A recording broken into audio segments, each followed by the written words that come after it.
BMC news live from Kochi Malayalam വാർത്തകൾ നിങ്ങൾക്കായി അവതരിപ്പിക്കുന്നത് Cochin Kalabhavan Angamaly franchise powered by heal life Thottakattukara Nazrath villas and BMC production Angamaly. നമസ്കാരം, BMC radio Malayalam വാർത്തകളിലേക്ക് സ്വാഗതം. ഞാൻ ധനു കൃഷ്ണ.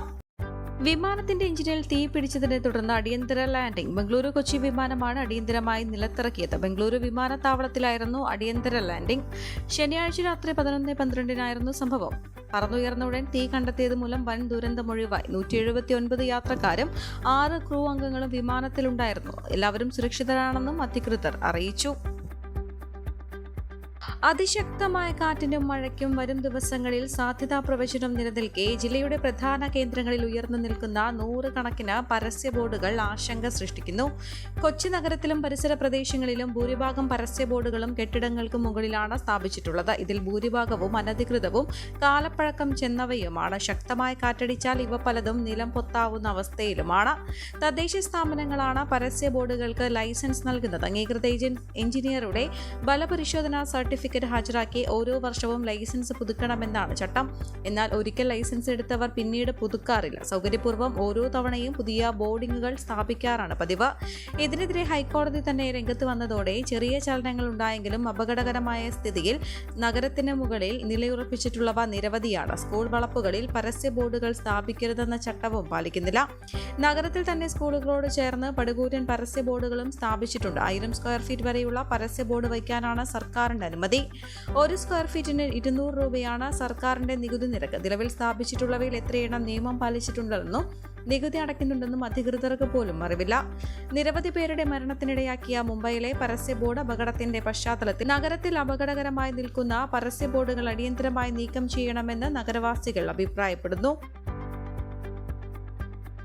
നഗരത്തിൽ മഴക്കാലപൂർവ്വ ശുചീകരണ പ്രവർത്തനങ്ങൾ 31-നുള്ളിൽ പൂർത്തീകരിക്കുമെന്ന് മേയർ അഡ്വക്കേറ്റ് M. അനിൽകുമാർ. വെള്ളക്കെട്ട് ഒഴിവാക്കുന്നതിനായി തോടുകളിലെയും കാനകളിലെയും പ്ലാസ്റ്റിക് മാലിന്യങ്ങളും ചെളിയും പായലും നീക്കുന്ന പ്രവർത്തനങ്ങൾ പൂർത്തീകരിച്ചു വരികയാണ്. 31-ന് മുൻപായി ഇതുമായി ബന്ധപ്പെട്ട എല്ലാ പ്രവർത്തനങ്ങളും പൂർത്തീകരിക്കണമെന്ന് നിർദ്ദേശം നൽകി. മഴക്കാലപൂർവ്വ പ്രവർത്തനങ്ങളിൽ പൊതുജന സഹകരണം ഉണ്ടാകണമെന്നും അദ്ദേഹം പറഞ്ഞു. പകർച്ചവ്യാധി പ്രതിരോധത്തിന്റെ ഭാഗമായി വ്യാപാരി വ്യവസായ പ്രതിനിധികൾ, റെസിഡൻസ് അസോസിയേഷനുകൾ, വിവിധ സംഘടനാ പ്രതിനിധികൾ, ആശാ വർക്കർമാർ, ആരോഗ്യവകുപ്പ് ഉദ്യോഗസ്ഥർ, ഹരിതകർമ്മ സേനാ പ്രതിനിധികൾ എന്നിവരുടെ യോഗം ടൗൺ ഹാളിൽ ചേർന്നിരുന്നു. ആരോഗ്യ സ്റ്റാൻഡിംഗ് കമ്മിറ്റി ചെയർമാൻ TK അഷ്റഫിന്റെ അധ്യക്ഷതയിൽ ചേർന്ന യോഗത്തിൽ ഉറവിട കൊതുക് നശീകരണം ഉൾപ്പെടെയുള്ള കൊതുക് നിവാരണ പ്രവർത്തനങ്ങൾ ഊർജിതപ്പെടുത്തുന്നതിന് നഗരസഭ ആരോഗ്യ വിഭാഗം ഉദ്യോഗസ്ഥരും ആശാ പ്രവർത്തകരും സംയുക്തമായി പ്രവർത്തിക്കണമെന്നും മേയർ ആവശ്യപ്പെട്ടു. രോഗപ്രതിരോധ പ്രവർത്തനങ്ങൾ കാര്യക്ഷമമാക്കുന്നതിനായി തെർമോമീറ്റർ, പൾസ് ഓക്സിമീറ്റർ, രോഗപ്രതിരോധ സന്ദേശങ്ങൾ അടങ്ങിയ ലഘുലേഖകൾ എന്നിവ ആരോഗ്യ പ്രവർത്തകർക്ക് വിതരണം ചെയ്തു. ഹോട്ടലിന് മുന്നിലുള്ള കാനകൾ സ്വന്തം നിലയിൽ വൃത്തിയാക്കണമെന്നും ഹോട്ടൽ ആൻഡ് റെസിഡൻസ് അസോസിയേഷനുകളോട് ആവശ്യപ്പെട്ടു. ശുചീകരണ പ്രവർത്തനങ്ങളുടെ ഭാഗമായി വരുന്ന വേസ്റ്റ് നീക്കം ചെയ്യുന്നതിന് 19 അംഗ താൽക്കാലിക ടീമിനെ നിയോഗിച്ചതായും മേയർ പറഞ്ഞു.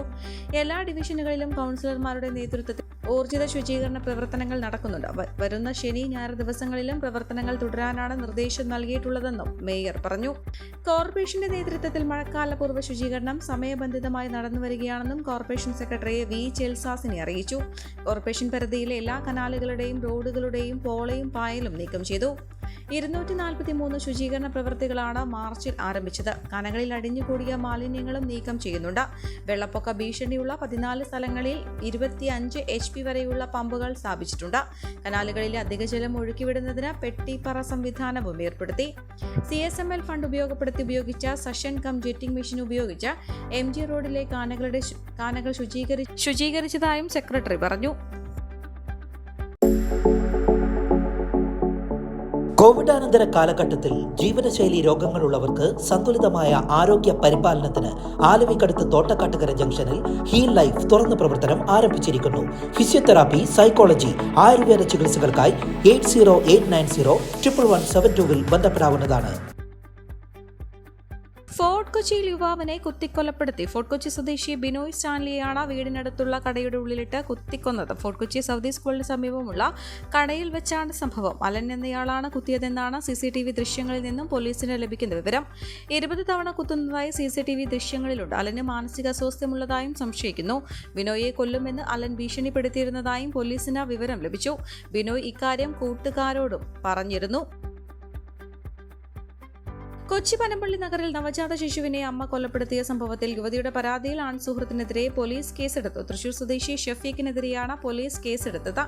വിവാഹ വാഗ്ദാനം നൽകി പീഡിപ്പിച്ചു എന്ന പരാതിയിൽ എറണാകുളം സൗത്ത് പോലീസാണ് കേസെടുത്തത്. പീഡനം നടന്നത് തൃപ്പൂണിത്തുറയിലായതിനാൽ കേസ് ഹിൽപാല പോലീസ് സ്റ്റേഷനിലേക്ക് കൈമാറും. ഈ മാസം 3 വെള്ളിയാഴ്ചയാണ് പ്രസവിച്ച ഉടനെ കുഞ്ഞിനെ അമ്മ കൊലപ്പെടുത്തി ഫ്ളാറ്റിൽ നിന്നും റോഡിലേക്ക് വലിച്ചെറിഞ്ഞത്. കേസിൽ അറസ്റ്റിലായ അമ്മ റിമാൻഡിലാണ്. ശുചീകരണ തൊഴിലാളികളാണ് നടു റോഡിൽ പൊക്കിൾക്കൊടി പോലും മുറിച്ചു മാറ്റാത്ത നിലയിൽ നവജാത ശിശുവിന്റെ ശരീരം ആദ്യം കണ്ടത്. റോഡിലേക്ക് വീണ കുഞ്ഞിനെ പൊതിഞ്ഞിരുന്ന കവർ കേന്ദ്രീകരിച്ചായിരുന്നു തുടർ അന്വേഷണം.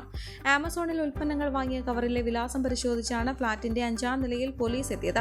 അപ്പോൾ മാത്രമാണ് യുവതിയുടെ മാതാപിതാക്കൾ സംഭവം അറിയുന്നത്. തുടർന്ന് യുവതിയെ ചോദ്യം ചെയ്തതിൽ നിന്നാണ് കൂടുതൽ വിവരങ്ങൾ ലഭിച്ചത്. കുഞ്ഞിനെ കൊന്നത് ശ്വാസം മുട്ടിച്ചാണെന്നാണ് യുവതി പോലീസിന് നൽകിയ മൊഴി. അമ്മ വാതിൽ മുട്ടിയപ്പോൾ പരിഭ്രാന്തിയിലായെന്നും കയ്യിൽ കിട്ടിയ കവറിൽ കുഞ്ഞിനെ പൊതിഞ്ഞ് താഴോട്ടിടുകയായിരുന്നുവെന്നും യുവതി പറഞ്ഞിരുന്നു. പരിഭ്രാന്തിയിൽ ആത്മഹത്യ ചെയ്യാൻ തുനിഞ്ഞുവെന്നും യുവതി പോലീസിന് മൊഴി നൽകിയിരുന്നു. അതേസമയം യുവതിയുടെ മൊഴി എതിരാണെങ്കിൽ മാത്രം ആൺസുഹൃത്തിനെതിരെ കേസെടുക്കാനാണ് നിലവിൽ അന്വേഷണ സംഘം നേരത്തെ തീരുമാനിച്ചിരുന്നത്. ആരോഗ്യനില വീണ്ടെടുത്ത യുവാവിനെതിരെ പരാതി നൽകിയതോടെയാണ് ഇപ്പോൾ പോലീസ് കേസെടുത്തത്. കാസർഗോഡ് പെരിയയിൽ യൂത്ത് കോൺഗ്രസ് പ്രവർത്തകരായ യുവാക്കളെ കൊലപ്പെടുത്തിയ കേസിൽ വിചാരണ നടത്തിക്കൊണ്ടിരിക്കുന്ന ജഡ്ജിയെ സ്ഥലം മാറ്റിയതിനെതിരെ ഹൈക്കോടതിയിൽ നൽകിയ ഹർജി പിൻവലിച്ചു. വിചാരണ നടത്തുന്ന കൊച്ചി CBI പ്രത്യേക കോടതിയിലെ ജഡ്ജിയെ സ്ഥലം മാറ്റിയതിനെതിരെ കൊല്ലപ്പെട്ട കൃപേഷിന്റെയും ശരത് ലാലിന്റെയും മാതാപിതാക്കൾ നൽകിയ ഹർജിയാണ് പിൻവലിച്ചത്. സ്ഥലം മാറ്റ ഉത്തരവ് ലഭിച്ച ജഡ്ജി CBI കോടതിയുടെ ചുമതല ഒഴിഞ്ഞതായി ഹൈക്കോടതി രജിസ്ട്രാറിനെ അറിയിച്ച സാഹചര്യത്തിൽ പിൻവലിക്കാൻ ഹർജിക്കാർ താൽപര്യം അറിയിക്കുകയായിരുന്നു. തുടർന്ന് ജസ്റ്റിസ് വിജു എബ്രഹാം ഇതിന് അനുമതി നൽകി. കേസിലെ മുഴുവൻ സാക്ഷികളുടെയും വിസ്താരം പൂർത്തിയായ സാഹചര്യത്തിൽ ജഡ്ജിയെ സ്ഥലം മാറ്റുന്നത് കേസിനെ ബാധിക്കുമെന്ന് ചൂണ്ടിക്കാട്ടിയായിരുന്നു ഹർജി. അതിനാൽ വിസ്താരം പൂർത്തിയാക്കി വിധി പറയാൻ ഈ ജഡ്ജിയെ അനുവദിക്കണമെന്നായിരുന്നു ആവശ്യം. ഈ വാർത്തയോടുകൂടെ BMC റേഡിയോ മലയാളം വാർത്തകൾ സമാപിക്കുന്നു. നന്ദി, നമസ്കാരം.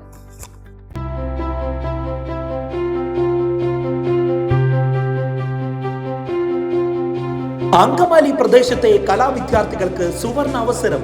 ലോക പ്രശസ്ത കലാവിദ്യാലയമായ കൊച്ചിൻ കലാഭവന്റെ അങ്കമാലി ഫ്രാഞ്ചൈസി കരയാമ്പറമ്പിനടുത്ത് എളവൂർ കവലയിലുള്ള സ്പ്രിംഗ്ഫീൽഡ് കെട്ടിടത്തിൽ പ്രവർത്തനം ആരംഭിച്ചിരിക്കുന്നു. Classical dance, cinematic dance, Carnatic music, Zumba dance എന്നീ വിഷയങ്ങളിൽ പ്രഗത്ഭരായ അധ്യാപകർ ക്ലാസുകൾ നയിക്കുന്നു. കൂടുതൽ വിവരങ്ങൾക്ക് ബന്ധപ്പെടുക 9995208614.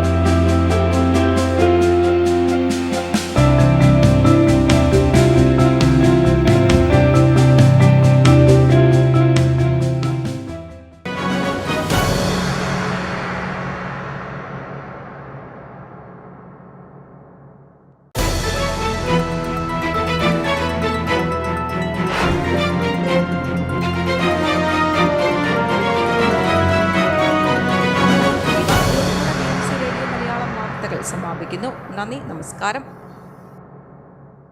BMC news live from Kochi Malayalam വാർത്തകൾ നിങ്ങൾക്കായി അവതരിപ്പിക്കുന്നത് Cochin Kalabhavan Angamaly franchise powered by heal life Thottakattukara, Nazrath villas and BMC production Angamaly.